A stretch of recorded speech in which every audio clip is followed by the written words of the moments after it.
성경 말씀 로마서 16장 3절에서 4절의 말씀입니다. 주여 감사합니다. 로마서 16장 3절에서 4절 말씀 같이 읽습니다.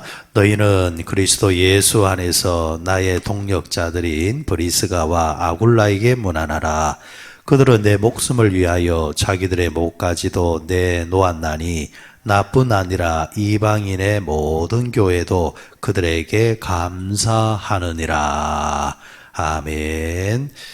로마서 16장 3절과 4절의 단락을 이제 보면서 로마서 16장은 총 한 24명 정도 되어지는 사람, 바울의 이제 사역에서 평생에 잊지 못하는 특별히 전문 사역자들이 아니라 평신도 사역자들에 대한 이름을 이제 호명을 하고 있습니다. 오늘은 특별히 3절, 4절에 나와 있는 브리스길라와 아굴라 부부에 대해서 함께 보도록 하시겠습니다. 어제 말씀을 통해서 이제 나누었지만은, 평신도 사역자들의 특징은 남녀노소를 막론하고 신분의 높고 낮음을 막론하고 직업에 기천은 없지만은 그러나 고대 사회에서는 분명히 존재하고 있었습니다. 그죠? 귀족이 있었고 노예 제도가 있었고, 그런데 복음의 이 능력과 위력이 얼마나 이제 위대한지 고대 사회에서는 상상할 수 없는 일들, 그러니까 교회 공동체 안에는 주인도 있고 노예도 있고 귀족도 있고 아니면은 비천한 그 직업을 가진 사람도 있고, 그런데 그들이 함께 공존하면서 하나의 공동체를 이루고 있다. 상상할 수 없는 일입니다. 오늘날은 이제 그런 것들이 다 깨어졌다 하지만은 그러나 모임에 나가보면은 존재하고 있습니다. 사장들은 사장들끼리 모이고 종업은 종업끼리 모이고 뭐 이런 식으로 이제 모임이 되는데, 아이들도 그런다잖아요. 아파트 단지 하나가 있으면은 아이들은 니 몇 동에 사나 이렇게 물으면서 끼리끼리 모인다잖아요. 몇 동에 살면은 평수가 나오니까 벌써부터 이제 애들조차도 그런 이제 의식이 있는데, 현대 사회에서도 엄연히 이제 그런 부분이 존재하지만은 그러나 법적으로 이제 이런 것들이 허용되고 존재했던 것이 고대 사회란 말입니다. 그런데 이제 고대 사회에 그런 그 문화 속에서 교회 공동체는 그 모든 것을 초월해서 모여 있다. 공동체를 이루고 있다. 이것은 복음만이 가능한 부분이라 그렇게 생각을 합니다. 자, 오늘은 이제 브리스길라와 아굴라라는 부부에 대해서 잠시 이제 보게 되어지는데, 이 브리스길라, 아굴라, 누가 남편이고 누가 아내입니까? 흔히 이제 그 앞에 이름을 붙이면은 남편이 앞에 오지 않습니까? 그런데 이제 복음은 그런 것들을 다 초월합니다. 아직까지 우리나라는 남존 여비의 문화가 엄연히 존재하고 있습니다. 항상 남자가 우선이라는 겁니다. 그러나 복음의 세계에서는 남자가 우선이라는 것은 절대 없습니다. 남자가 우선이라는 것이 아니라 누가 하나님을 잘 섬기느냐, 누가 하나님을 잘 믿느냐, 그게 우선입니다. 그리고 그게 질서를 형성을 한다라는 거죠. 그 남성들은 이제 그 성경을 펼쳐놓으면은 에베소서 6장 말씀을 그리 좋아한다잖아요. 여자들아 남자에게 복종하라 라는, 그래 좋아한대요. 그러면서 옆에 있는 부인을 쿡쿡 찌릅니다. 받제. 그런데 잊지 말아야 될 것이, 성경에 나오는 모든 말씀은 앞에 대전제가 하나 있습니다. 주 안에 있습니다. 주 안에서. 하나님 안에서 존재하는 겁니다. 그런데 이 하나님에서 벗어난 그 형태에서는 무조건적인 복종을 요구하지를 않습니다. 하나님 안에서, 예수 안에서, 그러니까 그 상대에게 복종하라 할 때는 그걸 요구하는 사람이 뭐에 서 있어야 되느냐? 주 안에 서 있어야 되고, 주 안에서 리더십이 있을 때에 그게 요구되어지는 거지, 전혀 신앙이 없는 가운데서 오히려 신앙을 방해하면서 같이 하나님을 믿는다 하면서도 이 하나님보다 남편이 먼저가 되려고 할 때는 거기에는 문제가 있다라는 겁니다. 여러분이라면 어떻게 하시겠습니까? 예를 들어서 이렇게 이제 교회 생활을 하다 보면은 때로는 이 교회 일이나 또 봉사나 예배 때문에 이제 그 남편이 스스로 조금 챙겨줘야 될 때가 있습니다. 가장 흔한 예로는 뭐 수요예배가 있다 이러면은 남편이 퇴근하는 시간이 7시 반이다. 예배하고 겹친다. 그러면 부인이 지혜롭게 남편 식사를 준비를 딱 해놔놓고 그리고 교회를 온다고 칩시다. 그런데 남편이 기분이 나빠요. 내가 집에 오면은 누가 있어야 되는데 아내가 있어야 되는데 그런데 아내는 성경책 들고 교회를 갔다. 예수를 안 믿는 사람 같으면은 충분히 그렇게 세속적으로 생각할 수가 있습니다. 그런데 예수를 믿는 사람, 예수를 믿고 하나님을 아는 사람라고 하는 사람, 교회 오면은 집사님이라는 소리를 듣는 분이 만약 이 문제에 접하게 되어지면은 기분이 나빠야 될까요? 기분이 안 나빠야 될까요? 저는 목사라서 그런지 모르겠지만은 그 부분은 절대 기분이 안 나빠야 된다고 봅니다. 그가 어디 간 겁니까? 놀러 간 것도 아니잖아요. 바깥에 다른 모임을 간 것도 아니지 않습니까? 그가 뭐하러 간 겁니까? 교회 간 거잖아요. 교회 가서 뭐 합니까? 예배드리고 기도하잖아요. 기도하면은 빼놓지 않고 기도하는 게 뭘 놓고 기도하겠습니까? 가정을 위해서 기도할 거란 말이죠. 그러면은 가지 마라, 안 가려고 하는 것도 가게끔 만들어야죠. 그게 지혜로운 사람 아니겠습니까? 그런데 그런 부분들을 아내가 나에게 대접을 하느냐 안 하느냐, 신경을 쓰느냐 안 쓰느냐 라는 식으로 자꾸 해석을 한단 말이죠. 믿는 자들은 그 부분은 초월해야 된다고 봅니다. 오히려 더 장려해야 된다고 봅니다. 뭐 남자가 되었든지 여자가 되었든지 지혜로운 사람은 저는 자꾸 이제 교회 예배 드리게끔 만드는 거 생각해 보십시오. 예전에 과거에 그 우리나라가 해외로 그 중동에 사람들을 많이 보낼 때가 있었습니다. 아니면은 부산에는 원양어선이라든지 배를 많이 타는 경우들이 있었습니다. 근데 참 이제 그걸로 통해서 국익에 도움도 많이 되어지고 아니면은 가정적으로도 도움이 많이 되어지는 경우도 있었지만은 그러나 반대로 어두운 이제 부분도 있었지요. 남편이 몇 년 동안 밖에 나가서 일하는데 아내는 춤바람이 났다든지 무슨 어떻게 되었다든지 그로 통해서 남편이 돌아와 보니까 돈도 없고 가정도 엉망진창이 돼 있고 이런 경우. 그런데 이런 그거 아십니까? 그때 예수 잘 믿었던 가정은요 다 잘 되어 있습니다. 그거는 안전한 접근과 같은 거예요. 여러분 사람이 예수를 제대로 믿으면요 다른 짓을 못합니다.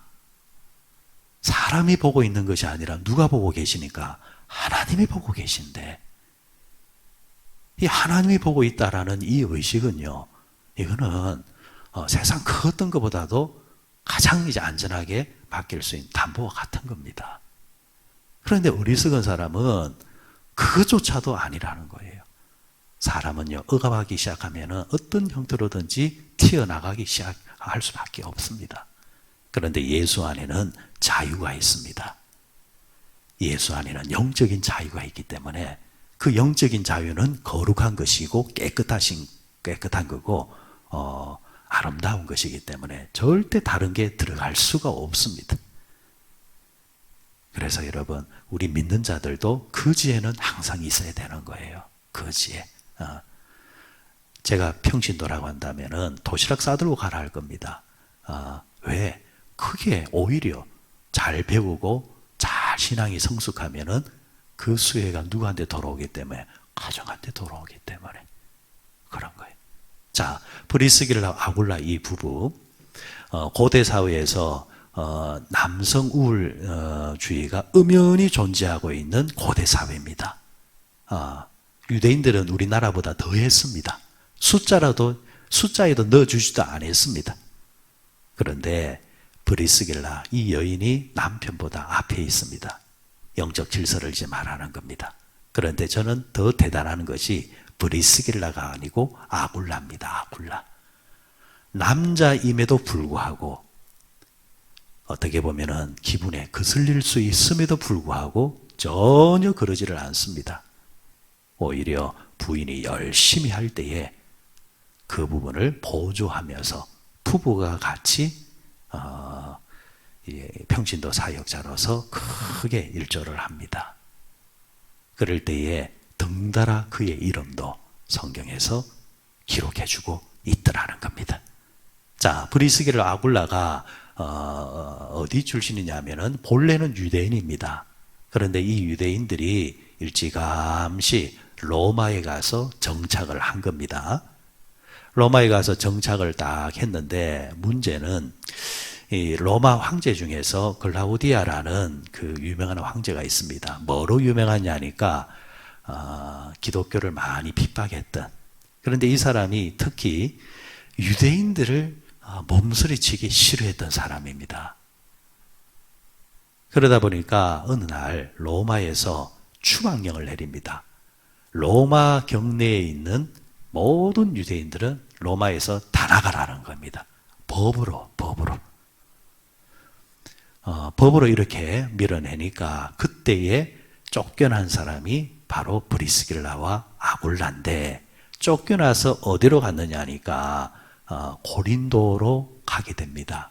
고린도가 해양도시인데 그곳에 가서 어떻게 장사를 해서 뭐 어떻게 해서 살겠다. 이들의 직업에 이제 그 직업이 뭐냐 하니까 잘했던 게 뭐냐 하니까 텐트, 장막을 만들어서 파는 업을 했단 말이죠. 그렇게 해서 이제 그곳에서 고린도에서 이제 정착해서 사는데, 그때 거기서 운명적으로 바울을 만나게 되어집니다. 그렇다고 한다면 하나님께서 하나님의 사람들이 궁지로 몰리거나 아니면 어려움에 처할 때 그것조차도 하나님의 입장에서는 어떻게 보면은 큰 것을 준비하시는 과정일 수 있다. 고린도로 왔기 때문에 누구를 만난 겁니까? 바울을 만난 거거든요. 그렇죠? 그래, 믿음의 세계는 항상 이런 게 존재하고 있습니다. 이것이 있기 때문에 내가 하나님께 돌아온 거거든요. 그래서 어려움이 다 어려움만은 아니더라. 어려움 속에 감춰진 하나님의 신비가 있다. 자, 이곳에서 고린도에서 바울을 만나서 바울을 통해서 복음을 듣습니다. 복음을 듣는데 여기서 브리스길라 아굴라의 생각과 가치관과 모든 게 세계관이 다 바뀌어버립니다. 그곳에서 예수를 만납니다. 이들이 예수님을 영접한 뒤에, 만난 뒤에 이들은 바울과 함께 땀을 흘려서 수고를 하여서 고린도 교회를 개척을 합니다. 바울이 혼자 하는 것이 아니라 이 평신도 부부가 같이 힘을 모아서 고린도 교회를 이제 개척을 이제 하게 되어지는데, 여기서 이제 개척하는 거 끝나는 것이 아니라 바울은 이곳에서 약 한 1년 동안 교회를 딱 세워놓고 어디로 옮겨가느냐 하니까 에베소로 옮겨갑니다. 에베소로 옮겨가는데 이때 이 두 사람이, 이 부부가 자신의 생활을 다 정리해서 보따리를 싸가지고 에베소로 뒤따라갑니다. 그리고 그곳에서 1년 6개월을 같이 또 피땀 흘려서 수고해서 에베소 교회를 개척을 합니다. 이 브리스길라 아굴라 부부의 특징이 뭐냐 하면은 복음을 위해서 세워진 교회를 위해서 그게 자신의 삶의 주업이 되었다라는 거예요. 자신의 삶은 뭐가 되고 부업이 되고, 바울의 입장에서는 이 두 부부가 잊을래야 잊을 수가 없는 겁니다. 자, 이 이야기를 오늘 현대 이야기로 우리가 접목을 해보면, 만약에 여러분들은 이사를 해야 된다는 문제가 생겼다고 한다면 그 기준을 뭘로 삼으시겠습니까? 오늘날 현대인들은 이사할 집이 우선입니다. 그렇잖아요. 이사할 집이 우선이에요.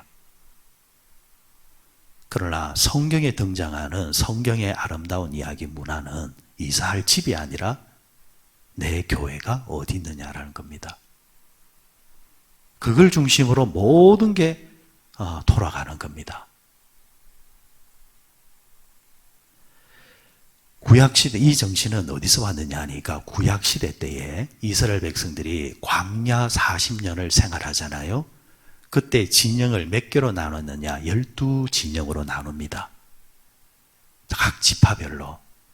그러다가 구름기둥과 불기둥이 어느 자리에 멈추게 되어지면은 장막별로, 이 지파별로 장막을 이제 그 자리에 자리를 잡는데, 가운데가 뭐가 있느냐 하니까 하나님의 법궤가 있는 성막이 딱 자리를 잡습니다.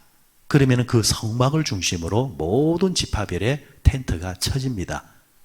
단 전제 조건이 그 텐트의 문을 어느 쪽으로 여느냐? 성막이 보이는 쪽으로 문을 엽니다. 아침에 일어나서 문을 열면 제일 먼저 보이는 것이 성막이어야 되고, 밤에 잠자리에 들어갈 때 마지막으로 봐야 되는 건물이 성막이어야 된다는 겁니다. 모든 게 성막 중심입니다. 신약에 봐서는 그 성막이 뭐가 되는 겁니까? 교회입니다. 교회라는 곳이에요. 요즘은 쉽게 생각합니다. 그런데 교회는 쉬운 곳이 아닙니다. 예수님이 십자가에서 돌아가시고 인류를 개개인마다 구원을 시켜 주었지만은, 그러나 지속적인 구원의 사역, 예수님은 부활 성천하셨잖아요. 그런데 그 사실을 누가 증거할 것이고 누가 대대로 전파하며 할 것이냐? 지명한 곳이 바로 교회입니다. 그래서 교회는 일반 다른 건물과는 흐르는 기운이 다른 곳입니다. 이걸 여러분들 고대 사회, 그러니까 서양 세계가 인정을 했기 때문에 교회는 함부로 들어가지를 않았습니다. 어떤 문제가 생기거나 정치적인 문제가 생겨도 절대로 교회는 허락 없이는 못 들어갔습니다. 그걸 우리나라가 인용해 온 것이 명동성당이라든지 아니면은 이제 절간도 그걸 흉내 냅디다. 그런데 그 정신은 교회에서 온 겁니다. 왜? 교회는 누가 계신 곳이기 때문에, 하나님이 계신 곳이기 때문에. 그걸 인정하는 자가 그리스도인이요 교인이라는 겁니다. 그래, 교회 안에서 함부로 아무거나 하면 안 되는 겁니다. 함부로 세속적인 말, 수준 낮은 말을, 분쟁의 말을 함부로 내뱉어서는 안 된다라는 겁니다. 어떤 교회는 분란이 생기면은 예배 드리다가 멱살 잡는, 정말 어처구니 없는, 해서는 아니 되어지는, 집안에도 그렇잖아요. 아버지가 어머니가 앞에 계신데 밑에 있는 자식들이 아버지 앞에서 어머니 앞에서 멱살 잡고 싸우면은 그 집안은 볼일 다 본 집안입니다. 그 집안은 뭐 설명할 수 없는 집안입니다. 그런데 집안의 가풍이 기본적으로 흐르는 집은, 그러다가도 아버지 앞에서는, 어머니 앞에서는 목소리를 낮춰버립니다. 그게 기본이고 예의이기 때문입니다. 교회는 누가 계신 곳입니까? 하나님이잖아요.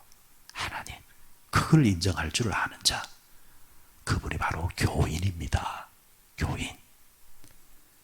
브리스길 아굴라가 외국에 나와 있지만은 그럼에도 불구하고 복음을 접한 뒤로부터는, 그때부터는 자신의 삶이 사역 중심, 그리고 교회 중심으로 살아갑니다.